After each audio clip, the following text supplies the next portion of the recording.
नमस्कार। आयुर्वेदी के video lecture में आपका स्वागत है। आज का टॉपिक बहुत ही इम्पोर्टेंट है और सप्त धातुओं के बाद कुछ लास्ट में, कुछ सार में, कुछ उपधातु में ओज नामक एक एंटिटी की चर्चा हुई थी।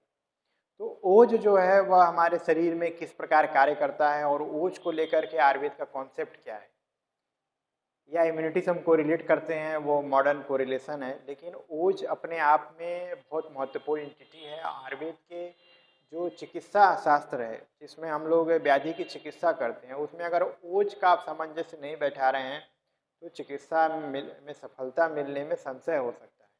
तो सबसे पहले हम ओज को अच्छे से समझेंगे, ओज किस प्रकार कार्य करता है, ओज को लेकर के आयुर्वेदिक बिलीव क्या है और अलग अलग आचार्यों ने किस प्रकार उसके महत्व के बारे में बताया है, उनको हम सब रेफरेंस सहित इस श्लोक के अनुसार जैसे हम लोग पढ़ते हैं उसको उसी प्रकार हम स्टार्ट कर रहे हैं। सबसे पहला ये है कि ओज है क्या। तो दो तीन कॉन्सेप्ट आया कि सभी धातुओं का सार जो है ओज हो सकता है। एक कॉन्सेप्ट आया कि उपधातु के रूप में, शुक्र धातु की उपधातु के रूप में ओज का वर्णन मिला। एक जगह क्या मिला कि वह धातुओं का मल है अष्टांग हृदय के अनुसार, और एक जगह मिला कि वह धातुओं का सार है। तो ये जो कॉन्सेप्ट है, या फिर उपधातु के रूप में आचार्य सारंगधर ने वर्णन किया, तो इसको हम लोग देखेंगे कि ये आगे कैसे आता है रेफरेंसेस को लेकर के। तो सबसे पहले हम इसको देखेंगे निष्पत्ति। तो ओज की निष्पत्ति क्या होती है, ये संस्कृत लिटरेचर का है, तो इसको आपको ऐसे ही याद कर लीजिएगा, क्योंकि बेसिकली हम लोग भी इसको बहुत ज़्यादा एक्सप्लेन नहीं कर पाते हैं। तो क्या है, उपज धातु में असुन प्रत्यय होने से ब का लोप होकर ओज शब्द की निष्पत्ति होती है। तो अब प्रत्यय वगैरह के बारे में आपने फर्स्ट ईयर में पढ़ा ही है और संस्कृत क्लासेस साथ में चल रही होंगी। तो प्रत्यय क्या होते हैं और उपसर्ग क्या होता है, ये सारी चीज़ें आप वहाँ संस्कृत में पढ़ते हैं। तो उसी में से ये आता है कि निष्पत्ति क्या है, उपज धातु में असुन प्रत्यय होने पर ब का लोप हो जाता है, जिससे ओज शब्द बनता है। ठीक। दूसरे नंबर पे क्या आता है, इसका पर्याय। पर्याय में आता है दो बहुत इंपॉर्टेंट है अमरकोश के अनुसार। अमरकोश क्या है, आयुर्वेद की डिक्शनरी है। ओजो दीप्तो बले, पहला आया दीप्त और दूसरा आया बल। ओज का पर्याय दो बताया गया, दीप्त और दूसरा क्या बताया गया, बल। ठीक है, अब आगे चलते हैं। ओज की उत्पत्ति को लेके क्या कॉन्सेप्ट है। तो ओज की उत्पत्ति यह है कि देखिए, रसादि नाम सुक्रांता नाम, रस आदि नाम, रस आदि नाम, रस आदि नाम मतलब रस, रक्त, मांस, मेद, अस्थि, मज्जा, शुक्र, इन सातों धातुओं में रस से लेकर के शुक्र तक, रसादि नाम सुक्रांता नाम, यत परम तेजस्तः खलु ओजः, जो इसका परम तेज आएगा यानी लास्ट सेंस जो आएगा उसको हम ओज कहते हैं। क्या कहते हैं, ओज कहते हैं। तदेव बलम उच्यते, उसी को हम बल भी कहते हैं, उसी को हम बल कहते हैं। स्वशास्त्र सिद्धांतम, यानी कि आयुर्वेद शास्त्र के अनुसार जो स्वशास्त्र है महर्षि जी का, सुश्रुत का, वो बोलते हैं कि रस से लेकर के शुक्र तक जो उसका परम तेज बनता है, रस से शुक्र तक सातों धातुओं का जो परम तेज होता है वह ओज कहलाता है, वह ओज कहलाता है, और उसी को हम लोग बल भी कहते हैं। ये आया कॉन्सेप्ट।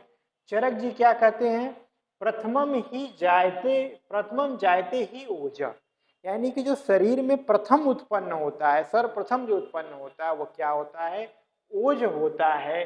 शरीरे अस्मिन् शरीराणाम सर्पी वर्ण मधुर रस लाजगंधी प्रजायते। तो बताया कि ओज जो है शरीर में सर्वप्रथम उत्पन्न होता है, यानी कि जो जेस्टेशनल पीरियड है, जो गर्भ में, जब गर्भ की उत्पत्ति होती है तो उसमें सबसे पहले क्या उत्पन्न होता है, ओज उत्पन्न होता है।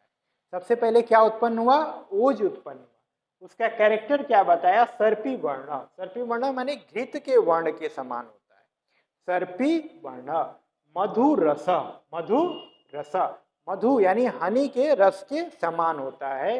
लाजा गंधी, लाजा गंधी किसको बोलते हैं, लाजा बोलते हैं जो लावा को बोलते हैं, जो धान का लावा होता है उसका जो सुगंध आता है, जब उसको आप भूनते हुए देखेंगे, जब बनते हुए देखेंगे तो उस समय खास तरह का एक सुगंध आता है, फ्रेग्रेंस होता है, उसके जैसा आपका ओज जो है रहता है। ये तीनों वेरी मच इम्पॉर्टेंट है, पीजी के या पीजीटी में या एमओ में हर जगह ही आता है कि ओज का वर्ण, रस और गंध क्या है। ठीक, तो वर्ण क्या है, सर्पी वर्ण, रस क्या है, मधुर रस, और गंध क्या है, लाजगंधी प्रजा, लाजा गंधी, लाजा के समान। भाव प्रकाश का भी देख लीजिए, यस्मात रसाद ओजो भवती सरसः, जो सभी जो धातुएं होती हैं, यदि हम उनको रस के रूप में लेते हैं, सर्व धातु स्थानगत्वाद तद्यात मान्यतमिति सर्व धातु स्नेह ओज। सभी धातुओं का जो स्नेह होता है वह ओज कहलाता है, और यह क्या कहलाता है, ऐसा रहता है जैसे घृत में, जैसे क्षीर में घृत रहता है। तो इन्होंने बताया कि सारे धातुओं का, सर्व धातुओं का जो सार होता है, रस जो होता है, वह क्या होता है, ओज होता है। जो उसका स्नेह है वह रस है, वह ओज है। और उपमा क्या दिया, क्षीरे घृतामीव, क्षीर मतलब दूध, और घृत, दूध में जैसे घृत रहता है वैसे ही सभी धातुओं में ओज रहता है। क्लियर, तो याद कर लीजिएगा, इंपॉर्टेंट है। आगे चलते हैं। यत शरीर रस स्नेह प्राणो यत्र प्रतिष्ठित, इसको स्नेह भी कहा जाता है, और यह इसके अंदर प्राण प्रतिष्ठित होते हैं, यानी कि इसके नाश होने से प्राण भी जा सकता है। ठीक, रस या यत शरीर स्नेहम, जो शरीर रस का स्नेह है वह ओज है, और इसी में क्या है, प्राण अवतिष्ठित है। आगे क्या आता है, ओजस्तु तेजो धातुनाम सुक्रांता नाम परम स्मृतम। ओजस्तु क्या है, सुक्रांता नाम, रस से शुक्र तक, रस से शुक्र तक जाने वाले जो इसेंस आएगा वही क्या कहलाएगा, सभी धातुओं का तेज, उसका नाम क्या है, ओज। सातों धातुओं का तेज जो है वह क्या है, ओज है, और वह सभी धातुओं का ओज कहलाता है। याद रखिएगा, आगे चलिए। ओज का संचय, ओज अगर सभी धातुओं में व्याप्त है तो एक जगह कैसे आ गया। ठीक, तो एक जगह आने का कारण क्या है, उन्होंने उपमा देते हुए समझाया, भ्रमरे फल पुष्पेभ्यम यथा संभ्रियते मधु तद ओज स्वकर्मेभ्यम गुड़े संड्यते निराम। यानी कि जैसे भ्रमर जो होता है, भौरा जो होता है, वो पुष्प पे जाता है, अलग अलग पुष्प पे बैठता है, वहां से क्या करता है, मकरंद या फिर अपना पॉलन ग्रेन वगैरह जो वहां से कलेक्ट करता है, उसी से क्या होता है, मधु बनाता है, हनी बनाता है। तो जिस प्रकार अलग अलग पुष्पों से क्या होता है कि मधु को एकत्रित, यानी उसे इसेंस को एकत्रित किया जाता है, किसके द्वारा, भ्रमर के द्वारा। उसी प्रकार ओज को सभी धातुओं से थोड़ा थोड़ा इसेंस रूप में प्राप्त किया जाता है, और वह ओज के रूप में आपको दिखाई देता है। यानी सभी धातुओं का जो इसेंस आने वाला है वह ओज कहलाता है, और उसको समझाने के लिए आचार्य ने उपमा दिया कि यथा संभ्रियते मधु, जैसे मधु को एकत्र किया जाता है। बहुत इंपॉर्टेंट श्लोक है, वेरी इंपॉर्टेंट, याद रखिएगा। आगे चलते हैं। ओज का विवेचन, तो जो मैं बता रहा था मतांतर बहुत सारे हैं, तो कुछ चीजें मैं यहाँ डिस्कस कर ले रहा हूँ। और देखिए पहले क्या दिया, अचरक ने क्या बोला, रसस ओज संख्यात, रस ही ओज है, ऐसा चरक बोलते हैं। ठीक, कि रस को ओज के रूप में उन्होंने बोला। तो चक्रपाणी ने टीका करते हुए कहा, ओझ शब्द यद्यपि रसे अपि वर्तते, यानी ओज को रस बोला गया है, यद्यपि फिर भी आप इसको यहाँ क्या समझेंगे, तथापि यह सर्वधातु सारम ओजो विधीयते। यहाँ आचार्य का मत यह है कि रस केवल रस नहीं, सभी धातुओं का रस, यानी कि इसेंस, सर्वधातुओं सारः। चक्रपाणी इसको एक्सप्लेन करते हुए कहते हैं सभी धातुओं का सार क्या है, ओज है। क्लियर। तत्रांतरे तु ओज शब्देन रसो अपि उच्यते। डल्लड़ भी कुछ इस तरह की टीका बोलते हैं कि तत्रांतरे, कुछ लोग ऐसा मानते हैं कि ओज से रस को समझते हैं। जीव शोणित अपि, जीव शोणित को भी, मैंने रक्त को और जीव शोणित को भी ओज कहते हैं। ठीक, उष्मा अपि, उसी को कहीं कहीं उष्मा भी बोलते हैं। तो उष्मा जीव शोणित और रस ये तीन इन्होंने पर्याय के रूप में बताया कि ऐसा कहीं कहीं देखने को मिलता है। ओज की विवेचना करते हुए डल्लर बोलते हैं ओज को ही कहीं रस शब्द से बोला गया, कहीं जीव शोणित बोला गया और कहीं पे उष्मा बोला गया। क्लियर? ठीक, आगे चलते हैं। आगे आता है भाव प्रकाश का कोटेशन। अलग अलग मत मतांतर है, हम उसको बस डिस्कस कर रहे हैं। सर्वधातु स्नेह ओजः क्षीरम घृत एवच। भाव प्रकाश, भाव मिश्र, भाव प्रकाश पुस्तक का नाम है, भाव मिश्र राइटर है। कब है? 16वीं सदी। क्या है? सर्व धातु नाम स्नेह, सभी धातुओं का स्नेह क्या है? ओज है। और कैसा है? क्षीरे घृतम एवच, जैसे क्षीर में घृत रहता है। ठीक, फिर आगे आता है शुक्रश्च सार। अष्टांग संग्रह ने क्या बोला है? शुक्र का सार क्या है? ओज है। शुक्र का सार क्या है? ओज है। स से संग्रह, स से सार, और अष्टांग हृदय होता तो शुक्र का मल हो जाता। ठीक, सारंगधर क्या मानते हैं? ओज को शुक्र की उपधातु मानते हैं। ये भी कॉन्सेप्ट डिस्कस हुआ था। तो ये श्लोक बार बार आया, इसको आपको याद करना है। एक बार मैं पढ़ दे रहा। स्तन्य रजसम नारीणाम काले भवती गच्छति शुद्ध मांस भव स्नेह सा वसा परिकीर्तता स्वेदो दंतस्था केशास्तथैव ओजश्च सप्तमा इति धातु भवाज्ञेया एते सप्तो उपधातु। यह 7 उपधातु हैं। सातों धातुओं की एक एक एक एक उपधातु बताते उन्होंने बोला कि शुक्र की उपधातु क्या है? ओज है। इसका मत है सारंगधर का। आगे चलते हैं। अष्टांग हृदय का जो भी मैं कह रहा था, अगर सार संग्रह के अनुसार है तो अष्टांग हृदय के अनुसार क्या है? ओजो धातु नाम क्रमशः मला, यानी रस रक्त मांस मेद अस्थि मज्जा शुक्र। और जब इस पे सेट करेंगे आप, मैं सब डिस्कस कर चुका हूं, कई बार आ चुका है, उसमें जो शुक्र धातु का मल होता है क्या होता है? ओज होता है। ठीक, चरक क्या बोलते हैं? ये भी बढ़िया कोटेशन है, बार बार पूछा जाता है। प्राकृतस्तु बलम श्लेष्मा विकृतो मलम उच्यते सच ओज स्मृत काया। ओज को, एक प्राकृत जो कफ होता है या श्लेष्मा होता है, उसको हम लोग ओज कहते हैं। और वही जब विकृत होता है तो मल कहलाता है। सच ओज स्मृत काय, ऐसा ओज होता है। यानी प्राकृत बल को भी, यानी प्राकृत बल, जो प्राकृत बल जो हमारे अंदर है वह कौन है? श्लेष्मा है। और वह श्लेष्मा ही ओज कहलाता है।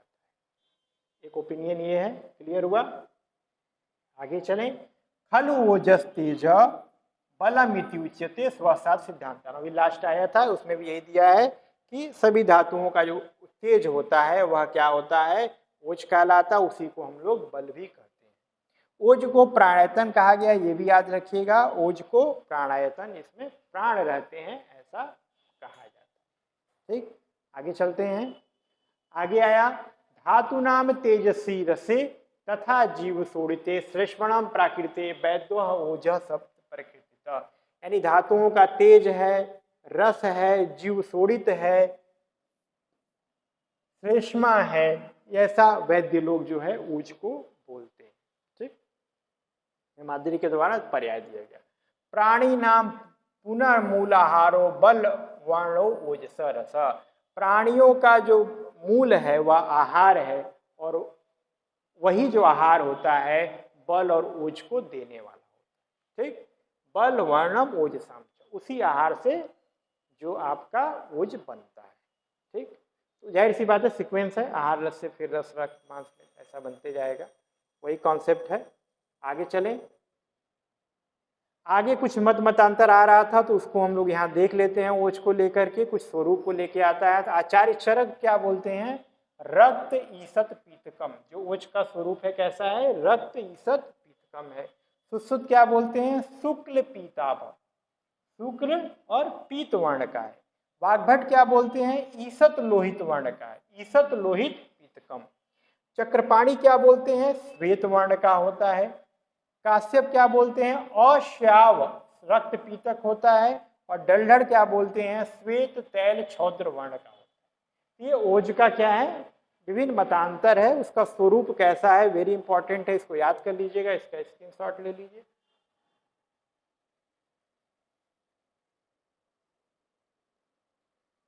एग्जाम वगैरह में अगर क्वेश्चन आता है एडवांस लेवल पे उनको पूछना हो तो यहाँ से बता सकते हैं, प्रश्न बन सकता है, बहुत इंपॉर्टेंट है, इसको याद कर लीजिएगा।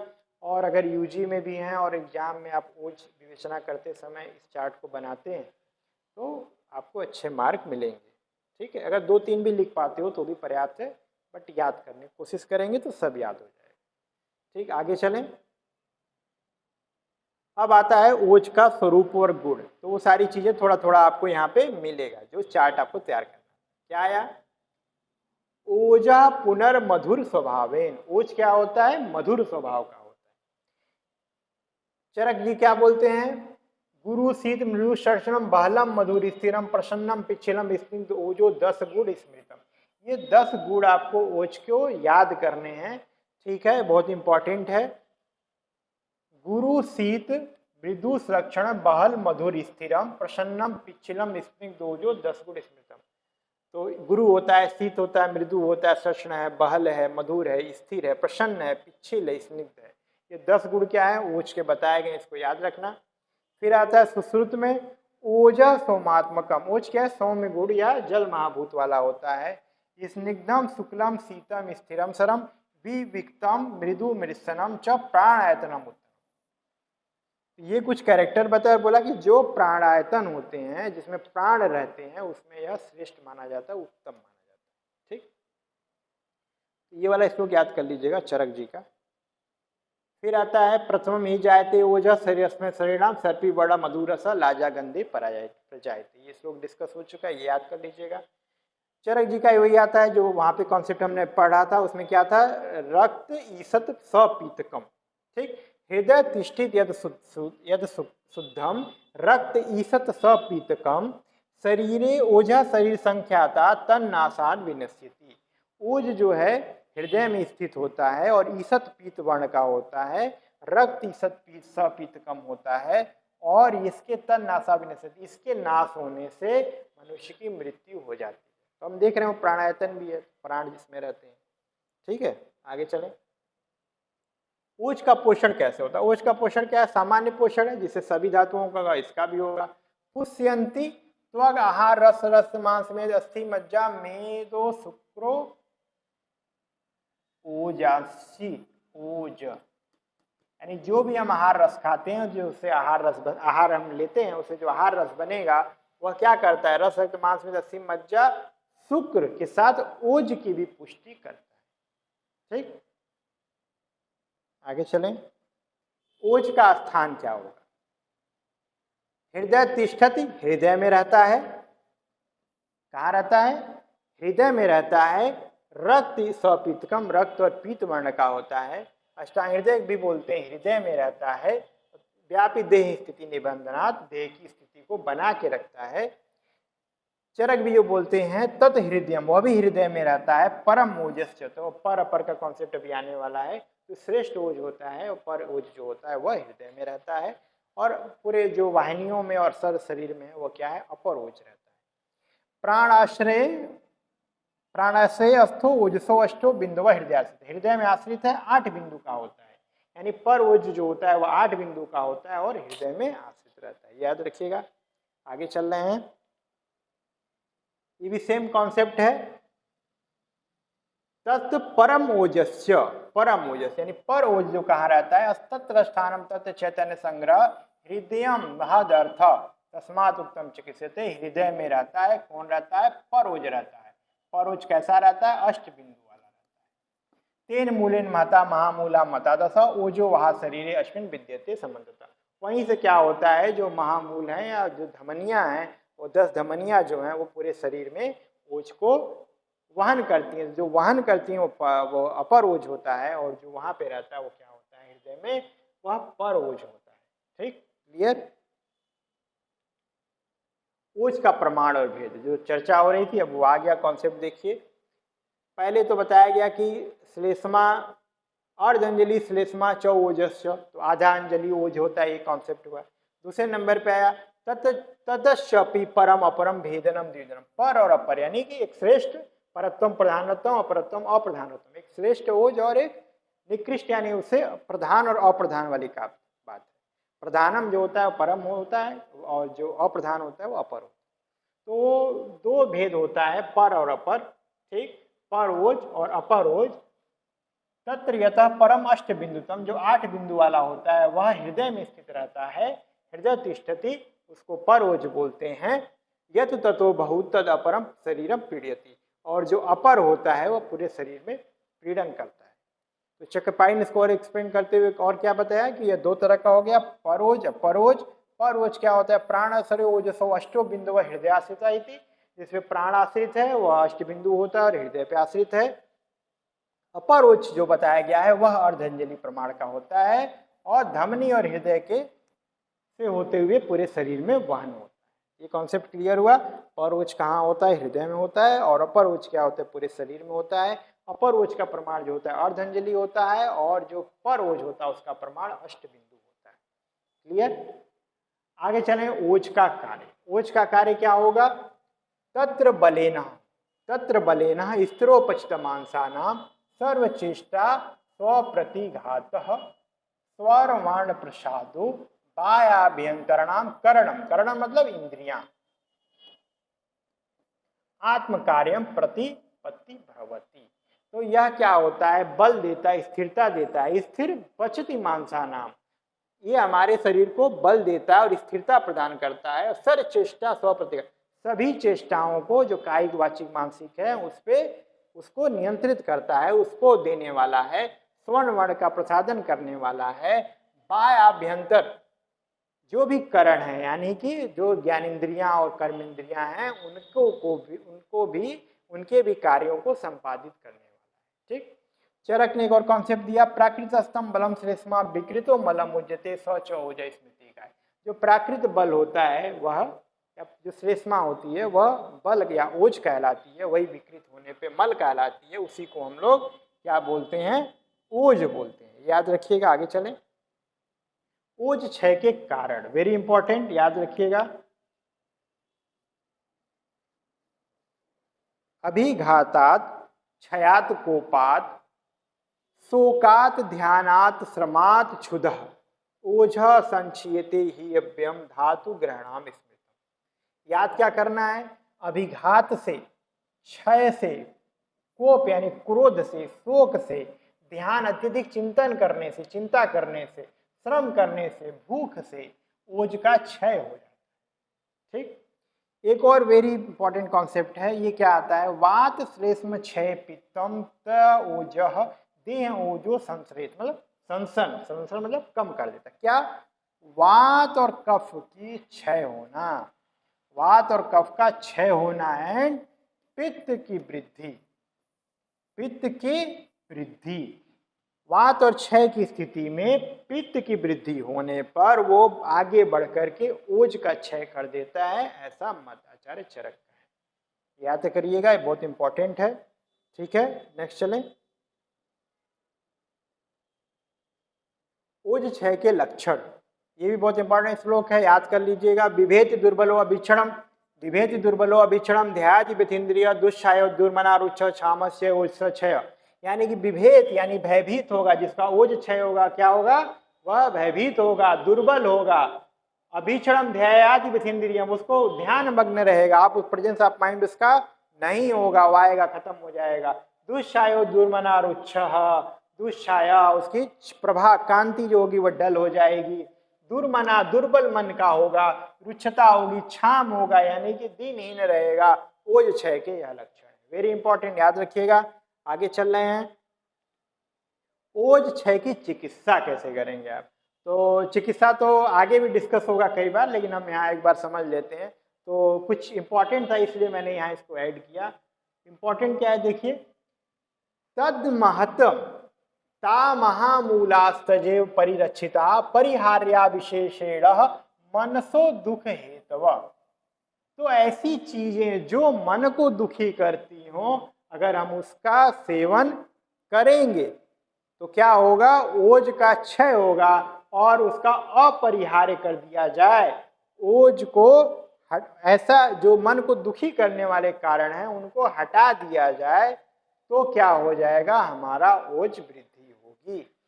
हृदयम यस्मात् यद ओजस्य सुतसाम यत प्रसादतः तद्वतम सेव्यम प्रयत्नेन प्रशमो ज्ञानम एवं च। जिस चीज को आप ओज, आहार विहार औसत जो कोई भी कुछ भी है, यदि जिनसे ओज की वृद्धि होती है तो उनका अगर हम सेवन करेंगे तो ओज का वृद्धि होगा। ठीक है, सामान्य वो मीनिंग है, लेकिन हमें यहाँ से क्या याद करना है, मनसो दुखित, जो मन को दुखी करने वाले कारण है उनको आप हटा दीजिए, आपका ओज अपने आप बढ़ने लगेगा। क्रिया विशेष है, क्रिया विशेष है, क्रिया क्या है, चिकित्सा है, रसायन बाजीकरण, रसायन और बाजीकरण की जो औषधियां होती हैं अगर हम उनका सेवन करते हैं ओज की वृद्धि होगी। बाकी मधुर स्निग्ध शीतल और लघुनि च हितानि च ओजसो वर्धन आहु, यानी मधुर स्निग्ध शीतल और लघु आहार विहार अगर हम करते हैं तो क्या होगा, हमारा ओज की वृद्धि होगी। और देखते हैं, वेरी इंपॉर्टेंट, बहुत अच्छा दिया है, इसको देखिए, सब जगह लागू हो सकता है। यद आहार जातम तू क्षीणम प्रार्थते नरः तस्य तस्य स लाभे तू तम तम क्षय उपहोइत, यानी कि जिन जिन कारणों से क्षय हो रहा है उसको क्या होता है, हमारे शरीर की इच्छा होती है, उन चीजों का अगर हम सेवन करेंगे तो उससे क्या होगा, उनकी उन धातुओं की या ओज की वृद्धि होगी। तो जिन कारणों से ओज का क्षय हुआ है, अगर व्यक्ति की इच्छा दूसरे, जैसे घूमने का मन कर रहा है, कुछ अच्छा खाने का मन कर रहा है, तो अगर उन जो उसकी प्रार्थना कर रहा है कि मुझे ये चीज मिल जाती, तो अगर उस चीज को सेवन करेगा तो क्या होगा, उसके ओज की वृद्धि होगी। ठीक, ये कॉन्सेप्ट है, ये हर जगह लागू हो सकता है। जैसे रस धातु क्षय हो गया तो उस क्षय में जो व्यक्ति जिस चीज की इच्छा करता है, अगर उस तरह का आहार विहार उसको मिल जाए तो उस धातु की वृद्धि हो जाएगी। तो ओज में भी यही कॉन्सेप्ट है कि अगर कोई व्यक्ति कोई इच्छा है कोई कार्य करने की, अगर उसको कर लेता है तो उसमें क्या हो जाएगा, उस क्षय के उत्पन्न हुए कारणों को ठीक किया जा सकता है। ठीक, बाकी जीवनी औषध है, क्षीर है, इनका अगर सेवन करते हैं तो इससे भी क्या हो जाएगा, ओज की वृद्धि होगी। आगे आता है ओज वृद्धि के लक्षण। तो अभी तक हमने पढ़ा है कि जिनकी जिनकी भी वृद्धि हुई उसको हम रोग के रूप में लेते हैं, कोई न कोई व्याधि उत्पन्न हुई है, लेकिन ओज की वृद्धि क्या करती है, कोई व्याधि उत्पन्न नहीं करती है। ओज की वृद्धि हमको दिखाता है ओजो वृद्धि ही देहस्य तुष्टि पुष्टि बलोदय, ये शरीर का उपचय करने वाला है, बल देने वाला है। ठीक है, ये कॉन्सेप्ट है, बहुत अच्छा है, याद रखिएगा। फिर आगे चलते, कोई व्याधि नहीं उत्पन्न होगी, ओज आपका अच्छा होगा तो कोई आपको व्याधि नहीं उत्पन्न होने वाली है। और ये नहीं कि अन्य जगहों पे तो रस वृद्धि, रक्त वृद्धि, मांस वृद्धि, सब में हमने प्रदूषक विकारों को पढ़ा है, कई व्याधियां पढ़ी हैं, लेकिन ओज के साथ ऐसा नहीं है। ओज वृद्धि होगी तो आपके लिए लाभदायक। ओज विकृति या विकार, ये कॉन्सेप्ट आता है, बहुत इंपॉर्टेंट है। तस्य विंशसो व्यापद क्षयति लिंगानि व्यापतस्य भवन्ति त्रयोदोषा बलस्योक्ता व्यापद विंशस क्षय। 3 तरह का ओज विकृति या विकार होता है, ओजो विश्रंस, ओजो व्यापद, ओजो क्षय। शॉर्ट नोट, लॉन्ग नोट सब में आता है, पीजी में भी आता है, यूजी में भी आता है। वेरी इंपॉर्टेंट, विश्रंस, व्यापद और क्षय क्या है, ओज की विकृति। ये स्टेज हैं अपने आप में। ठीक, first stage, second stage, third stage. ठीक, ये 1 लाइनर का श्लोक है, लक्षणों के साथ है, उसको हम देख लेते हैं। सबसे पहले आता है ओजो विश्रंस के लक्षण। ओजो विश्रंस होगा तो क्या होगा, संधि विश्लेषो गात्राणाम सदनम, संधि विश्लेषो गात्राणाम सदनम दोष च्यवनम क्रिया सन्निरोधश्च विश्रंसे। ओजो विश्रंस होगा तो क्या होगा, संधियों का विश्लेष हो जाएगा, संधियां छूटने लगती हैं। गात्राणाम सदनम, अंगों में क्या होगा, पीड़ा होगा या सदन होगा। दोष च्यवन, दोष इकट्ठे होने लगेंगे। क्रिया सन्निरोध, कायिक वाचिक मानसिक या दोषों का जो कार्य होता है वो सही प्रकार से नहीं हो पाएगा। ये विश्रंस का लक्षण है स्टेज 1। स्टेज 2 पे आए, ओजो व्यापद के लक्षण, स्तब्ध गुरु गात्रता वात सोफो वर्ण भेदो ग्लानि तंद्रा निद्रा च व्यापन्ने। स्तब्धता हो जाएगी, गुरु गात्रता होगी, वात सोफ हो जाएगा, स्वेलिंग होगी शरीर में, वर्ण भेद हो जाएगा, ग्लानि होगी, तंद्रा होगी, निद्रा होगा। ठीक, और ये जब एडवांस स्टेज में आएगा जिसको ओज 6 बोलते हैं, तो मूर्छा, मांस क्षय, मोह प्रलाप, मरणम चैती। निद्रा तंद्रा तो था, आगे क्या आया, मूर्छा और मरण भी हो सकता है, मांस क्षय हो सकता है, मोह होगा। प्रलाप क्या होता है, प्रलाप होता है असंबद्ध वचन बोलना।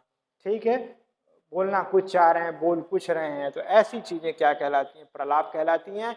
ये तीनों विश्रंस, व्यापद और क्षय श्लोक के साथ ही याद कर लीजिएगा।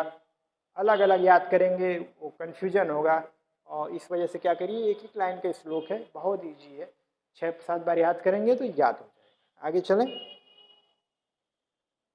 अब हम ओज को जब हम एक बल की संज्ञा दे रहे थे तो सबसे पहले हमें समझ लें कि ओज और बल एक ही है, उसको हम देख लेते हैं। तो तस्मात् आतुर परीक्षेतम बलम प्रमाणम विशेष ग्रहण, तो बल का आतुर की परीक्षा करते समय बल का वर्णन आता है। ठीक, तो जैसे हमने एक कॉन्सेप्ट ये देखा कि आप ये देखिए कि जो बल होता है उसका रस नहीं है, क्या लाजा गंधी है, मधुर रस है, ऐसा कुछ है क्या? ऐसा कुछ नहीं है। तो बल और ओज वास्तव में दोनों अलग अलग हैं। हाँ, कार्य कारण संबंध हो सकता है, ओज से बल उत्पन्न हो सकता है, ओज से बल उत्पन्न होगा, लेकिन ओज ही बल है यह सही नहीं है। तो वही उन्होंने दिया है कि आतुर परीक्षा में बल प्रमाण को जानने के लिए उन्होंने बोला कि बलम व्यायाम शक्तिया। ठीक, बल किसी का कैसे जानेंगे? व्यायाम शक्ति से जानेंगे, कार्य करने की शक्ति से जानेंगे। ठीक, व्यायाम शक्ति क्या होती है?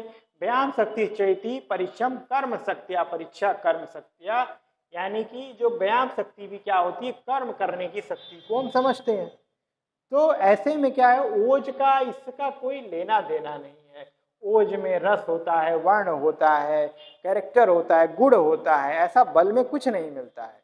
कर्म क्या होता है? चक्रपाणी ने बोला कर्म भार वहन आदि तत्व शक्ति, भार वजन उठाने की क्षमता जो है वो आपका क्या कहलाती है? बल कहलाती है या कर्म शक्ति कहलाती है, वह ओज नहीं है। तो यह 3 प्रकार का होता है। देखिए बल, पहला क्या है? सहज कालज युक्तिकृत, ऐसा ओज के बारे में कुछ नहीं बताया गया है। सहज कालज युक्तिकृत इंपॉर्टेंट है, अलग अलग से आता है। सहज क्या होता है? जो जेनेटिकल है, जैसा आपका शरीर सत्व है, जैसा सहजम यह शरीर सत्व। प्राकृत, जो प्राकृत बल है वो क्या कहलाता है? सहज बल कहलाता है। आपके पास कितना बल है। अब आगे क्या आता है? काल ऋतु विभाजम वयकृतम, सहज कालज। कालज क्या होता है? काल के कारण, जैसे बचपन में वीक हैं, यंग एज पे बहुत ताकतवर हुए, मेहनत आपने करी तो ताकतवर हो गए, फिर अपना फिर ओल्ड एज आया तो बल कम हो गया, तो वयकृत जो बल होते हैं, काल ऋतु दोनों इसमें आता है। गर्मियों में बल कम रहता है, ठंडियों में बल ज़्यादा रहता है।